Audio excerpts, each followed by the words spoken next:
right, so we are on page 107 in our EPBs. We're going to correct our commas with conjunctions homework. You guys can kind of see it on the smartboard.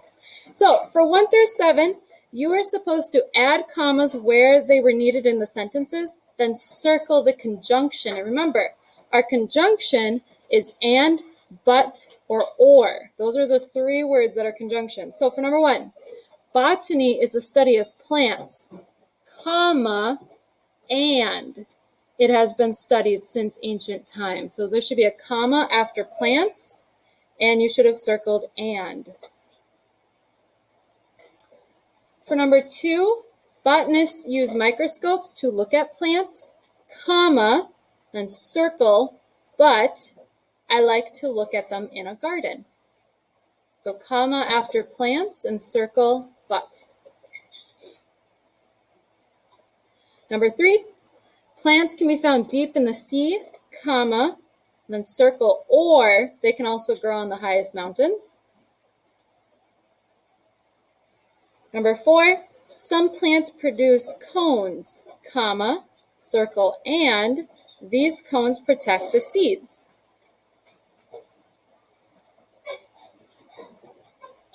Number 5, not all plants contain chlorophyll, comma, circle, but most of them do. Number 6, some plants are easy to grow, comma, circle, and a rubber tree is an example.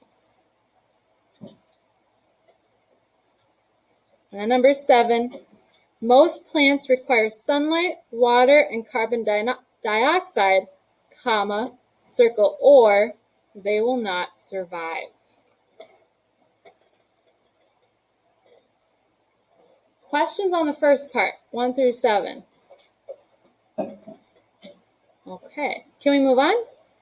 Okay. Then we had 8 through 15. So for 8 through 15, it said write yes or no to tell whether each sentence is correct. So number 8, we went to visit the zoo, comma, but we also want to see that new movie. That should have been yes, it is correct, because we have our conjunction but here and they put a comma right before it. So that is correct.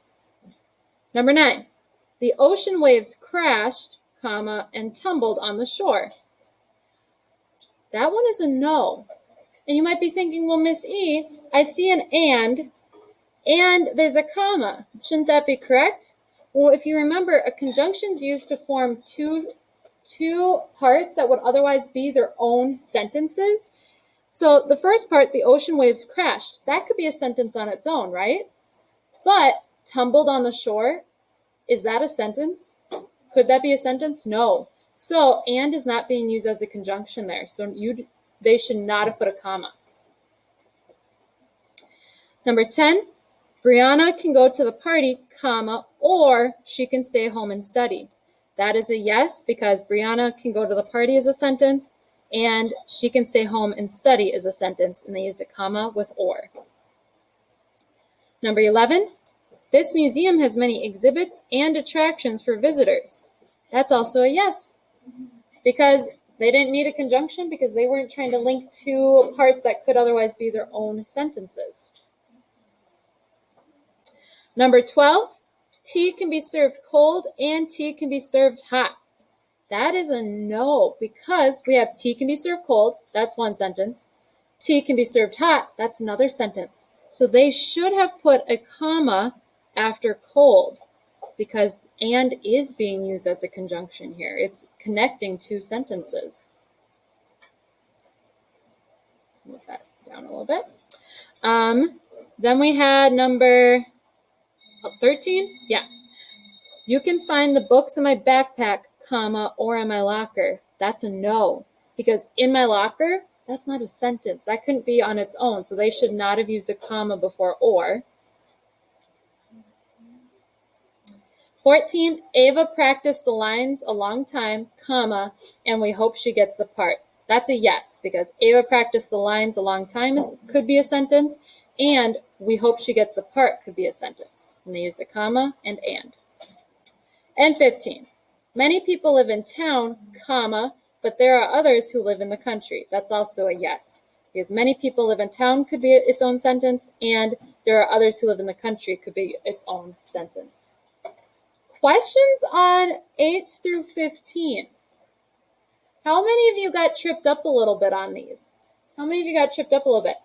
As I was explaining it, though, did it make sense why some of them needed a comma and why some of them didn't? Yeah? Okay. I'm glad to hear that after we're done correcting. All right. Then we had 16, 17, and 18. So when we have like ones where you write a sentence, my book gives examples. You did not need to write word for word what my book has. But for these, you were supposed to rewrite each pair of sentences as a compound sentence. So they gave you 2 sentences, and you were supposed to join them together with a comma and a compound word. Or, excuse me, a conjunction. So, the wind blew hard outside. We were warm inside the house. My book decided to write, the wind blew hard outside, comma, but we were warm inside the house. How many of you used but as the conjunction for this one? How many used but? Okay. How many of you used and for this one? How many of you used and for 16? Did anyone use or for 16? Okay. All right.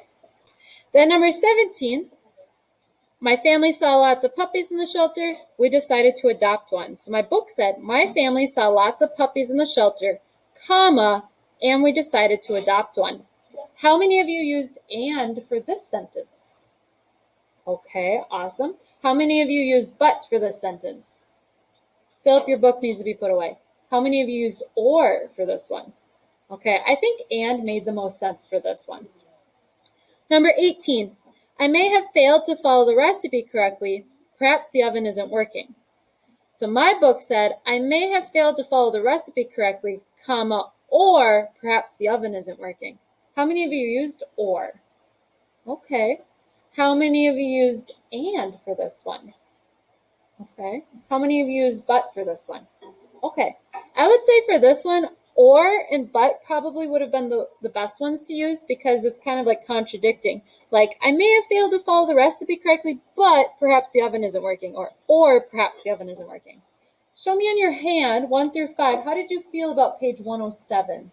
How did you feel about page 107? And again, if you made some mistakes, but as we were correcting it, you were understanding why what you did was wrong, that's okay. All right, go ahead, put your hands down. We are going to get started with our grammar lesson. So you're going to open up to the next clean page in the grammar part of your notebook and then take a little stretch break. Go ahead.